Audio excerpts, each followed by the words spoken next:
എടാ ചേട്ടാ, എല്ലാ സ്റ്റേറ്റിലും പെണ്ണു കേസിൽ പെട്ട ആളെന്ന സൽപ്പേര് ചിലപ്പോ നിനക്കായിരിക്കും.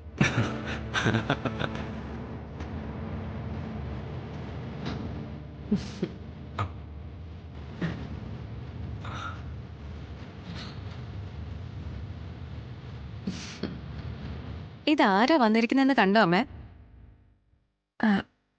അത് ദേവേട്ടൻ. ഞാൻ പറഞ്ഞിട്ടില്ലേ ഡൽഹിയിൽ ജോലി ചെയ്യുമ്പോ തൊട്ടടുത്ത ഗേറ്റിൽ ഒരു മലയാളി ഫാമിലി ഉണ്ടായിരുന്നെന്ന്. ആ മോള് പറഞ്ഞിട്ടുണ്ട്. ആ കുടുംബത്തിലെ ഒരു അംഗത്തെ പോലെ ആയിരുന്നു ഞാൻ. ദേവേട്ടന്റെ കുടുംബത്തിലെ പെൺകുട്ടികളില്ല. ദേവേട്ടന്റെ അച്ഛന് സ്വന്തം മോളെ പോലെ ആയിരുന്നു ഞാൻ. മോനിരിക്കെ.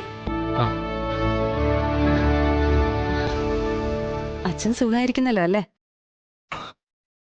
അച്ഛൻ എന്ത്? അച്ഛൻ പോയി ശാലിനി. കഴിഞ്ഞ വർഷം നവംബറിൽ ഒരു ഹാർട്ട് അറ്റാക്ക് ആയിരുന്നു.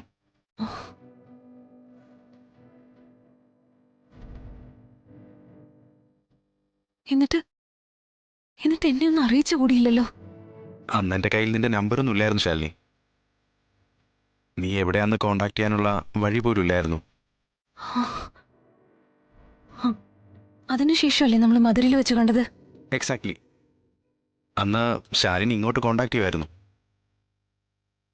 വിഷ്ണുവിൻ്റെ കാര്യവും ഇങ്ങോട്ടുള്ള വരവിൻ്റെ കാര്യവുമൊക്കെ ആയി താനാകെ എക്സൈറ്റഡ് ആയിരുന്നു. അതിനിടെ വെറുതെ അച്ഛൻ്റെ കാര്യം പറഞ്ഞ് വിഷമിപ്പിക്കേണ്ടെന്ന് കരുതി. എന്നാലും എനിക്കറിയാം ശാലിനി, നിനക്ക് എന്തുമാത്രം വിഷമം ഉണ്ടാവുമെന്ന്. അത്രയ്ക്ക് പെർഫെക്റ്റായ ഒരു ബോണ്ടിങ് ആയിരുന്നല്ലോ നിങ്ങൾ തമ്മിൽ. ആ കേട്ടോ ശാരദാമേ, ഖാൻ മാർക്കറ്റിലും തിലക് നഗറിലുമൊക്കെ രണ്ടാളും കൂടി ഊര് തണ്ടി നടക്കുമ്പോൾ പലരും സംശയിച്ചിട്ടുണ്ട് ഇത് ഒറിജിനൽ അച്ഛനും മോളും തന്നെയാണോ എന്ന്. ഒരച്ഛനിൽ നിന്ന് കിട്ടാതെ പോയ സ്നേഹം ശാലിനി ഒരുപക്ഷെ തേടിത്തിരഞ്ഞ് കണ്ടെത്തിയതായിരിക്കും. തിരിച്ചു അങ്ങനെ തന്നെ ആയിരുന്നല്ലോ.